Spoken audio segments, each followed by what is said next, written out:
Hi everyone. This is Hillary Topper here for We Are Triathletes, and I'm really excited because we have Matt Fitzgerald on the line with us. Matt just wrote a book, 80/20 Triathlon. It's an excellent book. Everyone should go out and get a copy, but first listen to his presentation. And without further ado, Matt, you're on. Thanks so much for joining us. Thank you for the introduction, and for those of you tuning in, thank you for joining. I hope you get something out of this. This will be sort of a miniature version of the book, so you still have to go out and buy it for the for the details, but this will give you a quick synopsis on what the 80/20 approach to triathlon training is all about. And you get your first hint of it from the subtitle there, How to Race Faster by Training Slower. So here's a quick overview of the ground we will cover together. I'll start by posing a simple question. What is the most effective way to train for triathlon? Answer is the 80/20 rule. So I'll explain what exactly that means if you don't already know. Then we'll talk about what most of us are doing, which is not training the 80/20 way, but instead being stuck in what I call the moderate intensity rut. And then now that we've defined both the solution and the problem, I'll tell you, give you some tips on how to get started with 80/20 training. And because this is mostly not a live format, I don't know if we'll be doing questions or not, but that's what I normally do. So to that question, what is the most effective way to train? Now, obviously, we're all individuals, so we have different needs, different limitations, but we're also all human. And we respond to endurance training in more or less the same way. So there must be, of all the possible ways you can train for triathlon, there must be a general approach that is better than the others. So wouldn't you like to know what that is? To answer that question, you really have to just get down to the basics of what training is, what the most basic training variables are, and there are three of them. One is specificity, so that's the type of activity you're doing. I have a cartoon of someone chopping wood here, a reference to a little joke in the book, but the idea is that if you're training for a swim, bike, run race, chopping wood might not be the best way to do your workouts because it's not specific to the sport you're actually competing in. So specificity is important. Volume is another important variable. That's how much training you do. And then the other major training variable would be intensity, how hard relative to your personal limits you train. So back in the early 2000s, a gentleman who actually wrote the foreword to my book, an American exercise scientist based in Norway, he went out to to try to address this question by looking at how the best endurance athletes in the world train. So he looked at other people's research, but he also did some of his own. And what you see here, the bullet points here, just some highlights from some of the research where scientists have put heart rate monitors on Kenyan runners or Norwegian swimmers, all like Olympic caliber athletes, and seeing like how did they actually apportion or distribute the intensity of their training. And a fascinating pattern emerged. I won't go through all the details here, but you can see some of the numbers. They're very, very similar, and we're talking about different endurance disciplines. There's only one triathlon example here. So different disciplines, but also different parts of the world. And yet all of these elite level endurance athletes are doing about 80% of their training at lower intensities. And that's where the 80/20 rule originated. Steven Seiler noticed that is what the pros appear to do, sort of universally. And his feeling is, well, they're doing that for a reason, aren't they? It's probably the most effective way to train, at least at their level. The next question to try and figure out if it actually was the most effective way to train is to look at how athletes used to train. And what Seiler found is that there was an evolutionary process that occurred sort of independently in each specific endurance discipline. So runners don't always have that much to say to rowers, who don't have that much to say to cross-country skiers. But if you look at the history of each of these sports, athletes did not, when like the modern form of distance running came together in the late 19th century, people didn't know how to train. They tried everything. And when something worked well, other athletes would copy it. And so you get this process where over time, there's a convergence where, the stuff that doesn't work that well is shaken out.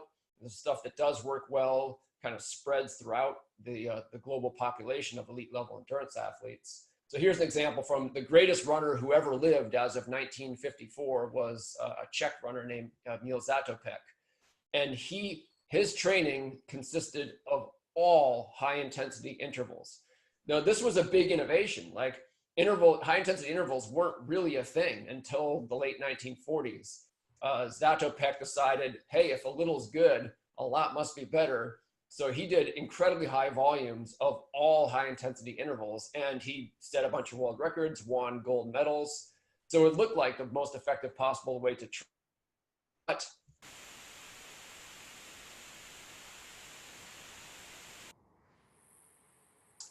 in athletes who had a more balanced approach. Yes, they did the high intensity intervals, but they didn't do sort of make too much of a good thing. So the idea is that these sports evolved, and now all elite endurance athletes are training the 80-20 way. So how do the rest of us train?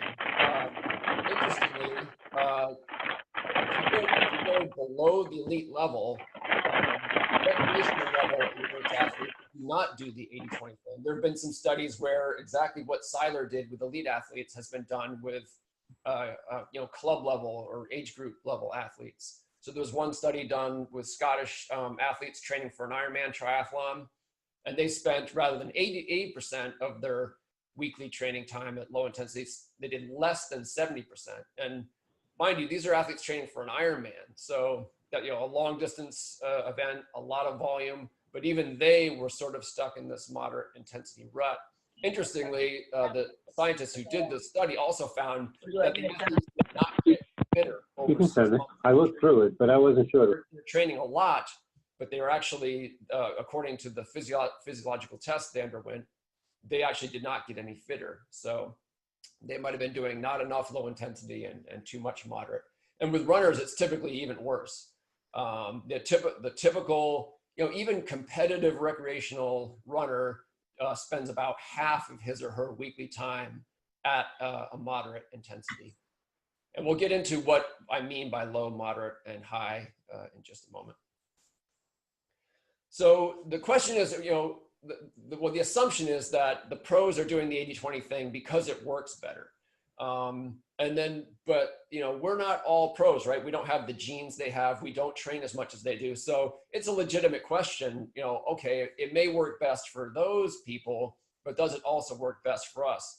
And there've been some, formal prospective studies done to answer that very question, where you take a bunch of runners or cyclists. There hasn't been a study of this type done with triathletes yet, but you take some just, recreational adult competitive athletes, and you divide them into two groups. You have them train either the 80-20 way or more of a moderate intensity centered way, and you see who improves more.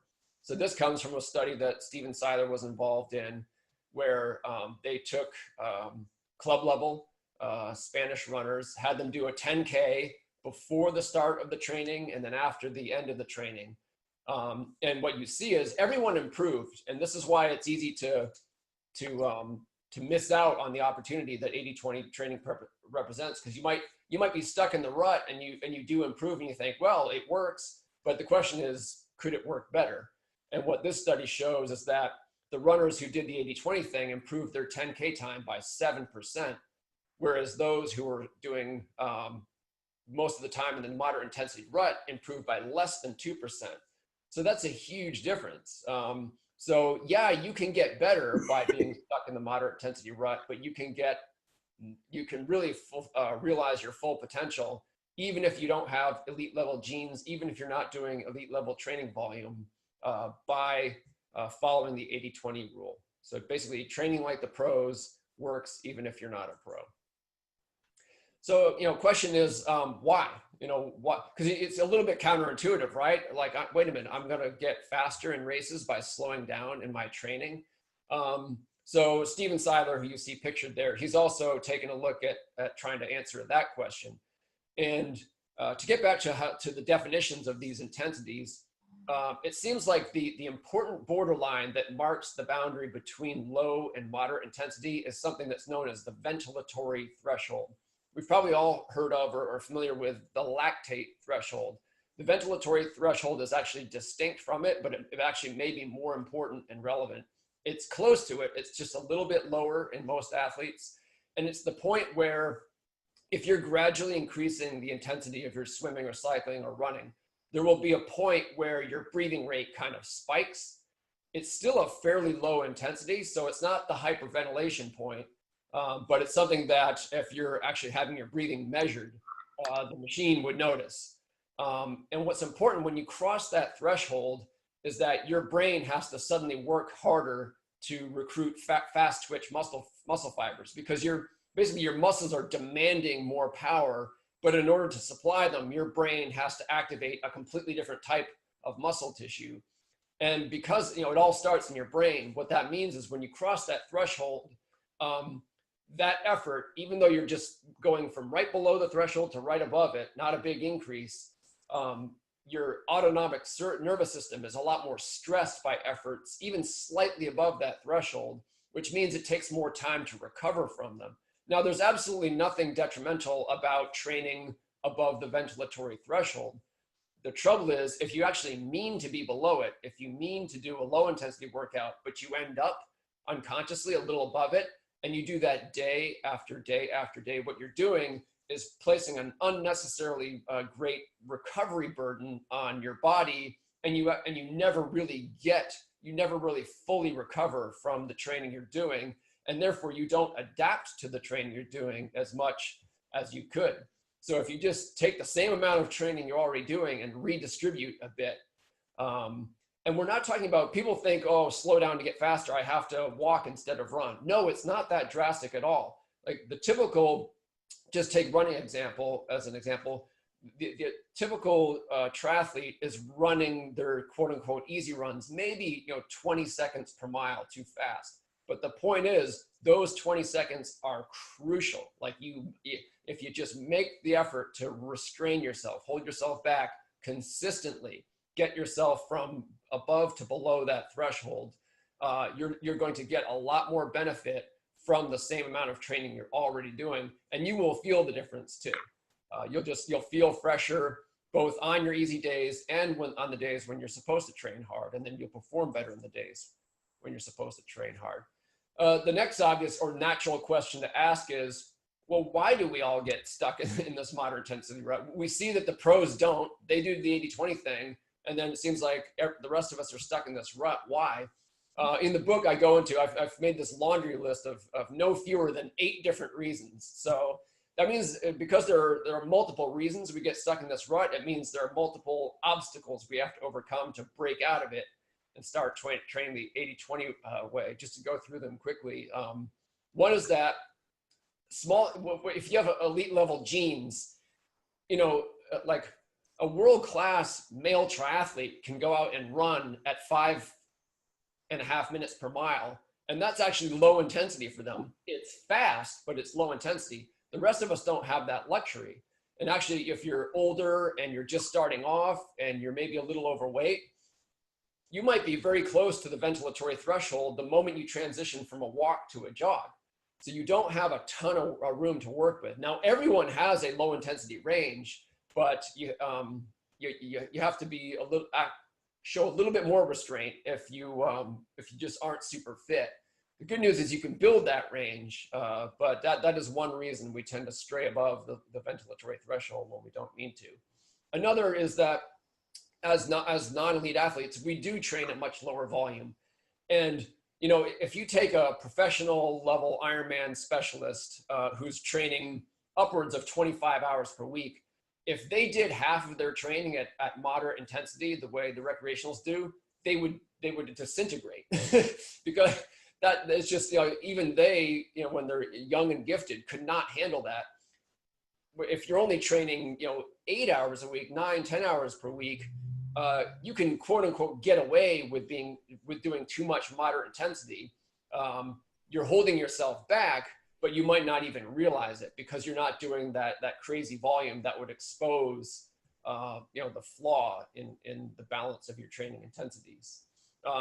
Another reason we get caught in this rut is that there are coaches out there who think you should do all your training at high intensity.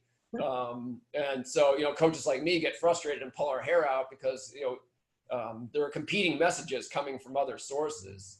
High intensity training, I guess, is a little sexier than low intensity. So, athletes, if you didn't run in high school the way I did and weren't sort of taught the way it's done, and you come to the sport as an adult, you simply might not know better. And it might be easy to be talked into training by a different philosophy. So that's another reason. Another is that I mentioned earlier, it's counterintuitive, right? So it can be hard to get people to buy in, to actually believe in their bone. They prove.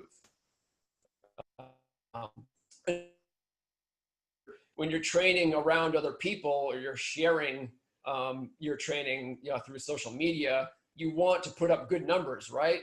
So even if it's like a group bike ride, you don't want to be left behind, or if it's a master's swim, you want to move up to the next lane, right? So the ego factor also contributes.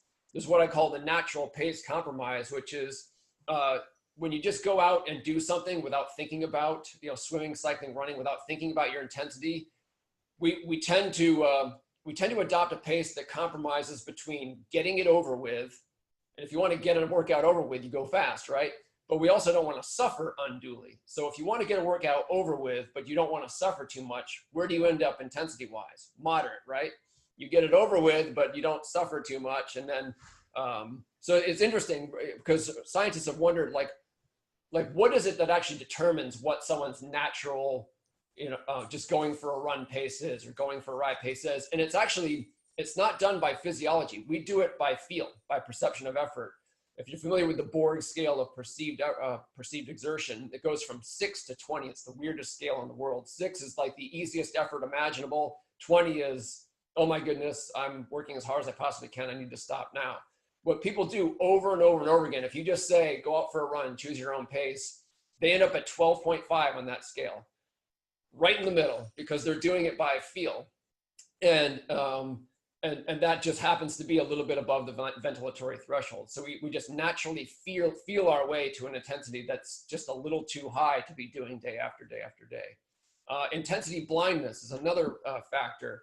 That's where what you think is low intensity is actually moderate intensity. So if I take the average age group triathlete and I say, go out and ride your bike for 45 minutes at a low intensity. That athlete will go out, ride her bike or his bike for 45 minutes at moderate intensity and come back and say, I did just what you asked, coach, 45 minutes low intensity. And then I would have to tell them, sorry, your heart rate monitor tells me otherwise. You were above the ventilatory threshold. And then finally, number 8 is what I call habit inertia, where it's just any habit is hard to break. So if you've been stuck in the moderate intensity rut for a long time, it takes some discipline and sort of a consistency of effort, of intention to break out of that rut. So I've made it seem like now there's no way out of the rut because I found 8 different reasons you're in it. But the good news is that it's not that hard. So how do you get started in training the 80-20 way? 3 steps. It's a 3-step process. One is just overcoming that lack of buy-in by kind of consciously embracing making the switch from the rut to 80-20. Step 2 is planning. It all begins with you're not going to do a week of 80-20 training unless you actually set out to do that and have a plan to do that. Like if you wing it, I'm sorry, you're going to be right back in the rut. And then planning it alone, they say the road to hell is paved with good intentions. If you simply plan to do 80-20 and then go out and hope for the best, you're still going to end up sliding back into the rut. So you have to actively monitor your training throughout every workout or you'll tend to revert to what you've done in the past. So I like to have athletes start off with what I call a week of slow. Now, a week of slow is not 80-20 training itself. It's a way of transitioning into 80-20 training. It's best to do this when you're not, like, actually now would be a good time, sort of like during an off-season period or a break between formal training cycles, where you just give yourself a week to learn what it feels like to actually be at low intensity, because it's harder than you think. You would think, oh, it's training easier is easier. Well, it's actually not, because there's so many factors that make you want to do what you've always been doing. So yeah, what I like to have people do is just leave their gadgets at home. No power meter, no GPS watch, no heart rate monitor. And what you're trying to do is recalibrate your perception of effort, so you know what low intensity actually should feel like. So go out and just do a swim or a bike or a run, and you can start off at your natural pace, but then slow down just enough so that there's a subtle strain that you were probably always feeling and thought was normal in all of your quote unquote easy swims, rides, and runs. When you slow down enough for that strain to disappear and you just feel effortless, you're not dawdling, you're still moving, but it feels like an effort. Man, I could do this all day. Try to lock into that and just find a home there. Treat it like a mindfulness meditation, where it's just you're sort of absorbing what it feels like to be at a low intensity, and hopefully just it feels good. Now, what will happen is, just like when you try meditation for the first time, your mind will wander, and when your mind wanders, you'll start to speed up. It happens to everyone. So, but just let it happen. Catch yourself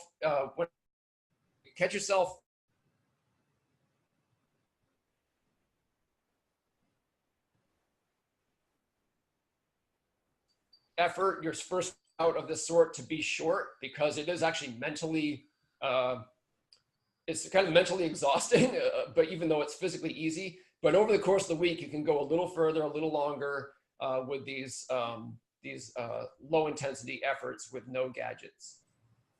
From there, you can transition into actual 80-20. Like, once you've learned to sort of embrace what a low intensity effort feels like, then you want to actually determine what low, moderate, and high intensity mean for you. That requires some planning. And it actually requires some form of testing. You want to know where your ventilatory threshold is in all three disciplines, and keep in mind that it will change as your fitness level changes. So in the book, I describe some simple, field tests that you can do to determine, what your intensity levels are. You can use heart rate, you can use power, you can use pace, and even, perceived effort as sort of a secondary metric. So once you know what your zones are, and most critically where your ventilatory threshold is, then you can start to to plan and execute 80-20 weeks of training. This is just a super simple example I put up on the slideshow here, with just it's an athlete doing 2 swims, 2 rides, 2 runs. Now what you'll see is that people, there's a tendency to caricature 80-20 as all slow all the time. But you see that this is not that at all. That there's an interval swim here, there's an interval run, there's a tempo ride. So you're doing work, really half of your workouts involve some work at higher intensities. But it works out to an 80-20 balance for 2 reasons. One, your low intensity workouts tend to be longer, right? So that puts the balance more on the 80-20 side. And also, even when you do a high intensity interval workout, the whole workout isn't at high intensity. So if you like to go fast, and I'm an athlete who loves to go fast, I actually did an indoor cycling workout with some VO2 max intervals just earlier this morning, and I loved it. It's kind of just an enjoyable type of suffering. So if you like to work hard in the 80-20 way, you get to work hard. It's not all slow all the time. It just, the most important thing is actually being at low intensity when you intend to be at low intensity. And then step 3 is monitoring. Once you've planned out 80-20 weeks and cycles, then when you actually go out and do the workouts, you need to monitor objectively your intensity so that you're always in the right zones. There are different options, and they have different pros pros and cons as far as I'm concerned.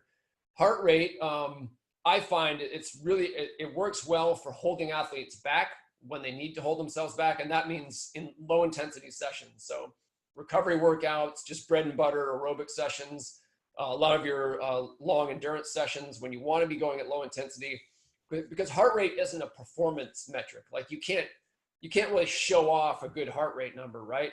So when you're monitoring heart rate, there's less temptation to, put up a good number that you can brag about on Strava. Pace and power, I find more useful for pushing you when you are doing a harder session, a session that's meant to be at moderate or high intensity, because those are performance metrics. They're also a little bit more reliable than heart rate for shorter efforts, because heart rate lags behind sudden abrupt changes in intensity.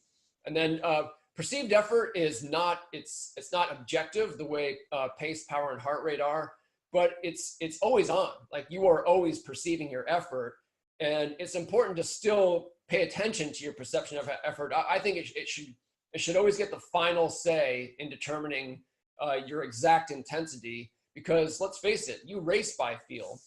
When it comes down to race day, if you want to get to a finish line as quickly as possible, you have to have a good sense, a subjective sense of what your limits are.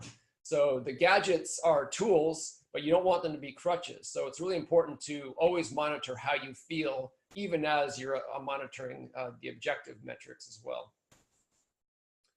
And then finally, so I talked about the fundamental variables of training: specificity, volume, and intensity. 80-20 is really all about intensity, but just as we close out here, I wanted to circle back to the volume question and ask simply, so we've seen how intensely you should train: 80% of your time low, 20% moderate to high, but how much should you train?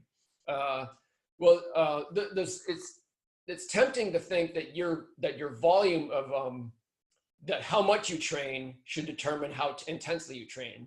So like, oh, well, if you're doing a whole ton of volume, by necessity, most of it has to be low intensity, right? But if you're only doing a low volume of training, you'll probably get more bang for your buck by making it all intense. That's actually not true. No matter how little or how much you train, according to the research we have, you will get the best results if you train the 80-20 way. So the first way to make the switch is not to change your training volume at all. It's just to take however much training you're doing and shift the intensities, so you're doing the 80-20 thing. What you may then find is that you feel so much better on the same training volume that you feel like, I could train more. And if you have the time and the will, you can go ahead and do that. So it's really the intensity that should determine the volume of your training, and not the other way around. And so how much volume is the right amount? Well, there's diminishing returns.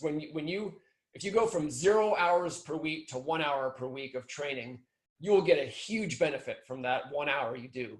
If you go from 1 hour per week to 2, you'll also make a big jump, but not quite as big a jump as you did with that first hour. If you had a third hour, same deal. You're getting benefit, but it's a diminishing benefit. So at some point, if you keep increasing the volume of training with an 80-20 balance, you'll stop getting additional benefit. So assuming that, getting fit and doing well in races is the most important thing in your life, and you don't have anything that stands in the way of training as much as you like, you want to do the maximally beneficial amount of 80-20 training. That will be a lot, but it's different for different individuals.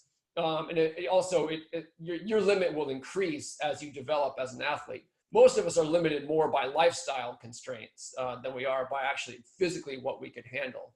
But at least conceptually, that's what you want to do, is get on board with 80-20 and then let the volume sort itself out, just with that idea of the maximally beneficial amount in the back of your mind always. So yeah, we've gotten through it. I wasn't timing myself. I don't think I took all day. Will we be taking any questions live or? Yeah, so I'm going to open up the mics, and if anybody would like to ask a question, just jump in. Let's see if I could get everybody's mic open. Unmute, unmute, unmute. Okay. Anybody have any questions? Sure. This is Ray. I have a question for Matt. I noticed that in your sample training week that you had that the runs and the bikes, the easy runs and bikes were set to time, not to distance. But the swim easy had a distance. Is there a particular reason for that? Yeah, it's just a practical matter, and my co-author David Warden and I kind of get into this in the book. But you know, now the 80-20 rule does apply to time, not to distance. Obviously, you can make a correlation, but it's 80% of your total weekly training time that should be spent at low intensity, because you are covering more distance in less time when you're at higher intensities. The ratio for distance is slightly different than it is for time. So time is what matters. But the thing is, most of us do our swimming in pools, right? And they're either 25 yards or 25 meters or what have you. And so it's really difficult to do time-based training, right? So if I tell you to do 3-minute intervals, chances are you'll finish each of them somewhere in the middle of the pool, and not on a wall. So just as a practical matter, we still, if you look at our 80-20 plans, we prescribe distance-based swims, but we show you how to, A, we do the math for you, but B, we also tell you how to make a conversion. Really, the way it works out is that if you're doing time distance-based planning, it's more of a 75-25 rule versus an 80-20. So if you just substitute 75-25 for planning distance-based workouts according to this philosophy, you'll end up in the ballpark. And it's worth mentioning, there's no magic in round numbers. Like it's, if you're at 79-21, are you just gonna explode? No. So you don't want to get too caught up in nailing 80-20 exactly. Any other questions?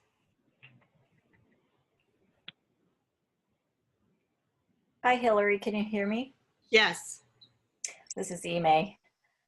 So I'm looking at the planning and both volume and intensity, and it's shockingly familiar to some of the stuff that I've been forced to do because of my medical condition, to use metabolic efficiency training. And I was wondering if you've also discovered that when you ask athletes to do this 80-20, they stop eating as much because they just don't need the fuel. I get because this all started with my book 80-20 Running, which came out in 2014. So I've had a lot of feedback from athletes, and most of them complain about how hard it is to go slower, at least initially. It's like, man, my body just doesn't want to run 10-minute miles or what have you. But in terms, and it's not just confined to that. People often report just feeling fresher, often having actually more energy even throughout the day, not just during workouts. But in terms of changes in appetite, it makes sense that could happen, especially if you're a higher volume athlete who's leaping out of the rut. That it could affect your appetite, but I haven't had actually any feedback of that sort from real world athletes. Thank you. Yeah. Any other questions? Sure. This is Ray again. When you're doing your easy, can you go too slowly? Yeah. In principle, yes. I've actually never seen an athlete do it. It's an interesting question, because if you take like your low intensity range, especially if you're a pretty fit individual, so that range is pretty broad. The basic idea is if you're doing anything below about 60% of your maximum heart rate, it's not even really exercise. You get some health benefits from going out and walking your dog at 50% of max HR. But if you're trying to get fitter, you got to be above about 60%. And now for the typical athlete, their ventilatory threshold is somewhere around 77%. So that's your range, 60 to 77%. And that's pretty broad, right? And so athletes think, well, if I'm supposed to do a low intensity workout, where within that range should I be? It's an interesting question, and it's a little bit of a scientific unknown. I think what matters most is actually, well, the volume of training you do. You know, it's a mistake to think, oh, I should ride up as close to that threshold as possible. So if my threshold is at 77%, I want to do all my easy stuff at 76% to get the most out of it. I don't think that's intuitively, I don't think that's true. What I do in my own training and what I advise as a coach is let perception of effort get the final say. So whatever the volume of low intensity training you do as a matter of routine, you're not going to feel exactly the same every day in your easy runs, rides, and swims. And so what you should do is just make sure you're within the appropriate range, but let your perception of effort decide exactly where you are in that range. You know, there are some days when just, you know, like take me, for example, I just did those hard intervals on the bike.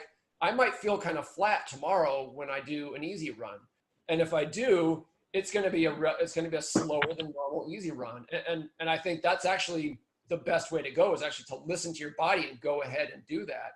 There are also some runs and sometimes it's for no reason you can identify, or, you know, some workouts or easy sessions when you just feel fantastic. And, you know, often there'll be like a horse smelling the barn type of phenomenon where you may be a little creaky when you first get going, but after half an hour or so, you're just feeling it that day. Now, it's supposed to be a low intensity session, so you don't want to get carried away. But I don't think there's anything wrong in those situations with just, hey, go ahead and speed up a little and go ahead and nose right up, you know, to the edge of that ventilatory threshold. So there's a blog post on my 80-20 endurance blog. I wrote a post called, it was specific to running, but it said, you know, why your easy running pace should be wildly erratic. And that's, I think you should check that out. It's like a fuller, more complete answer to the question you asked, which is a good one. Okay, well, thank you very much, Matt. This was awesome, as I knew it would be. We appreciate your time doing this, so thank you again. And thank all of you for tuning in to We Are Triathletes.